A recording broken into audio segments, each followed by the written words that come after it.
The collapse of a deal to end the partial government shutdown and more fallout from the war in Iran give us a lot to talk about this Friday. And for that, we turn to Brooks and Marcus. That's the Atlantic's David Brooks and Ruth Marcus of The New Yorker. Jonathan Capehart is away this evening. So we wake up to the news that overnight the Senate Republicans and the Democrats have cut a deal, passed by unanimous consent. Then a few hours later, the Speaker of the House calls it a joke, says he can't vote for it. David, what do you make of all this? Oh, we'll get to watch the decline of American democracy in real time. You know, I thought the Democrats were wrong to start this thing. I think if you don't like what the opposing party does, you go to the voters and you try to beat the other party in the next election. You don't shut down the government.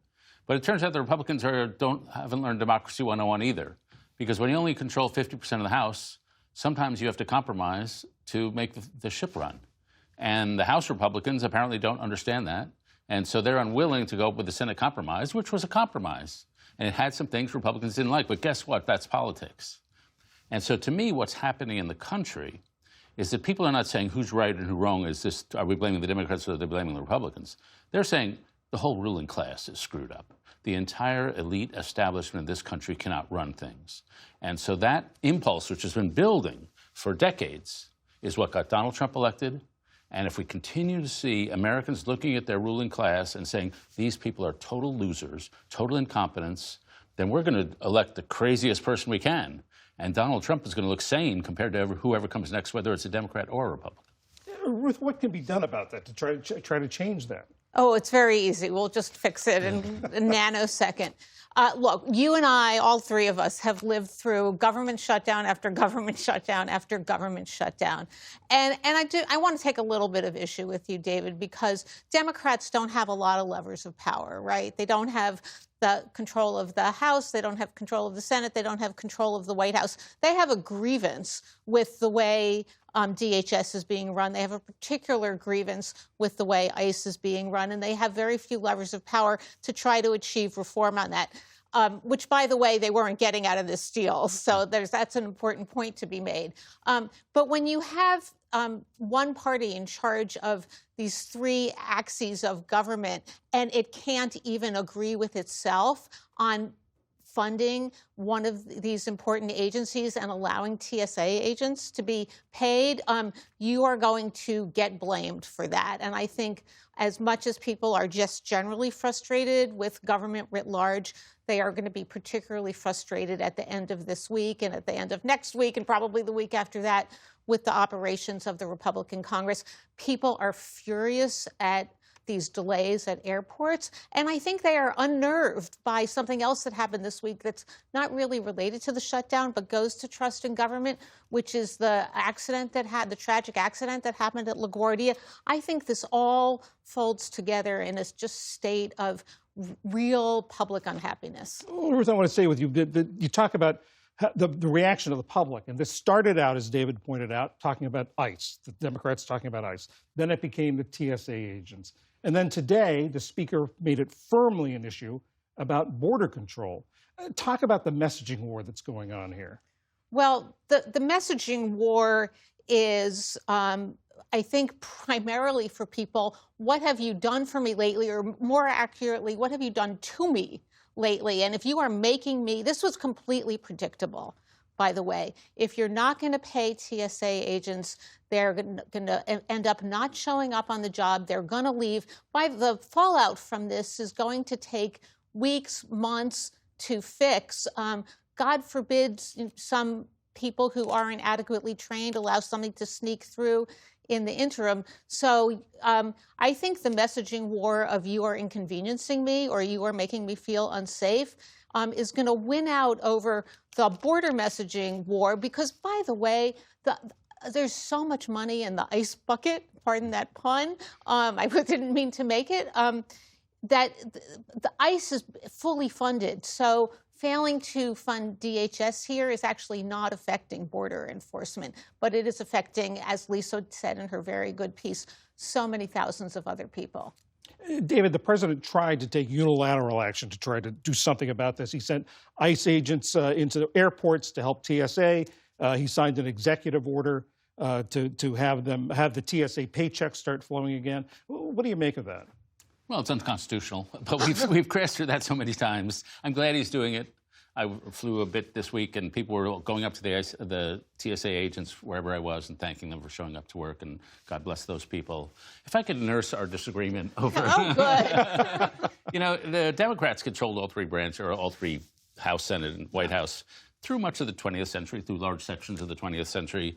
And it didn't occur to the Republicans, as I don't think it would have occurred to the Democrats of that era, to shut down the government, because they assumed that making the U.S. government function well and that democracy was more important than the partisan fight of the next 2 weeks.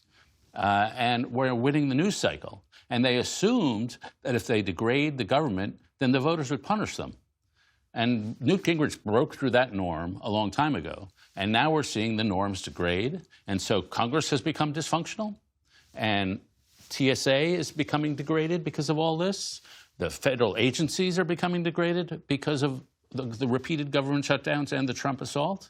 And so we're just seeing a destruction of the basic functions of government. And to me, that's a more important issue than who happens to get blamed and who's doing what messaging on what cable TV show. Well, that's where actually we can agree, because one of the really unfortunate fallouts here is that the fundamentally important issue, which is not who wins the messaging war, and we could keep going on that, and we'll keep arguing when we're off the air, because that's what we do. It's going to be a fun weekend. And another thing. Is that there does need to be, I think the public fully well understands that ICE needs reform, that what happened in Minnesota is not okay, that what we're seeing across the country is not okay, and that we need to put some controls there. That is something that the way I think that this budget fight is going to play itself out is not going to end up happening, because Republicans will manage to get the funding done through a reconciliation measure. I'm sorry to use that word. That will be done with a majority vote. And so the Democrats will have lost their leverage for reform. Well, another thing that the American public, or a section of the American public, is questioning and wondering about is the war in Iran. The president has said at the beginning that we had won militarily, that we had pounded the Iranians. And then he says that they're negotiating, and now he's sending more troops. What's going on here? Yeah, I guess my big picture is that we are achieving militarily. There's a curve of the more and more we achieve militarily, the more we degrade the Iranian regime, the more we make it hard for them to build munitions going on to the future. And that's so positive. But there's another curve, that's the economic pain curve. And the economy is being hit, the stock market's being hit, the world economy.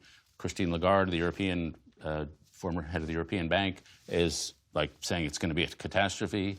And so at some point, these two curves cross, and that's when it's time to end the war for sure.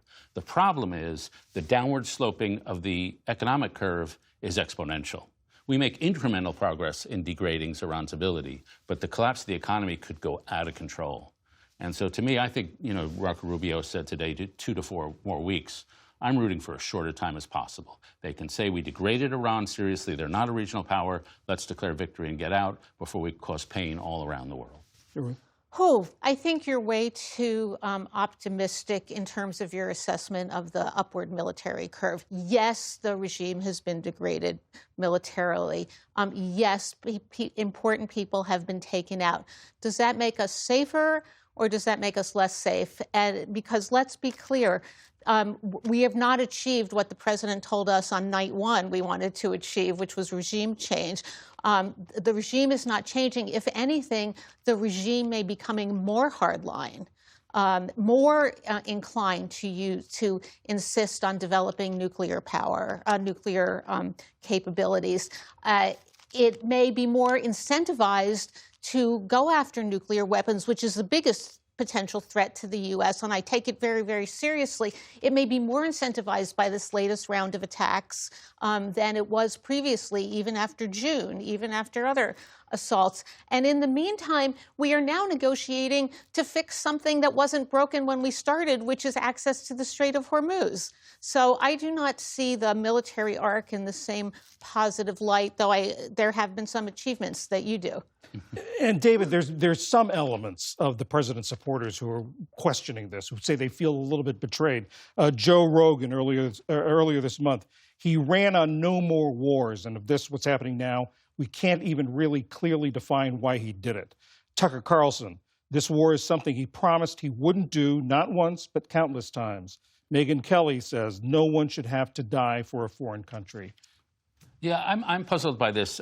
When you look at the polls, I would not say too many MAGA people are flaking off. They're mostly supporting. But the sort of MAGA people that I know in the media and in podcast world, the people I started the Weekly Standard with all these years ago, Tucker Carlson, a guy named Christopher Caldwell, they're really upset because they're more philosophically inclined. This really is a betrayal of what they thought they were getting.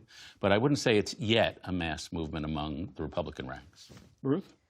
I think, we need to wait and see because the unhappiness with TSA is magnified at the unhappiness at the gas pump, the unhappiness at the grocery store, and that is something that the unhappiness with what's going on in your 401k, and that's something the president is going to have to really deal with.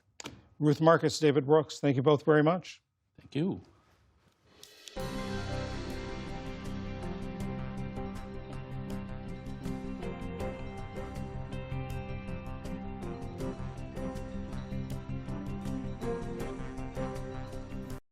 Support journalism you trust. Support PBS News. Donate now, or even better, start a monthly contribution today.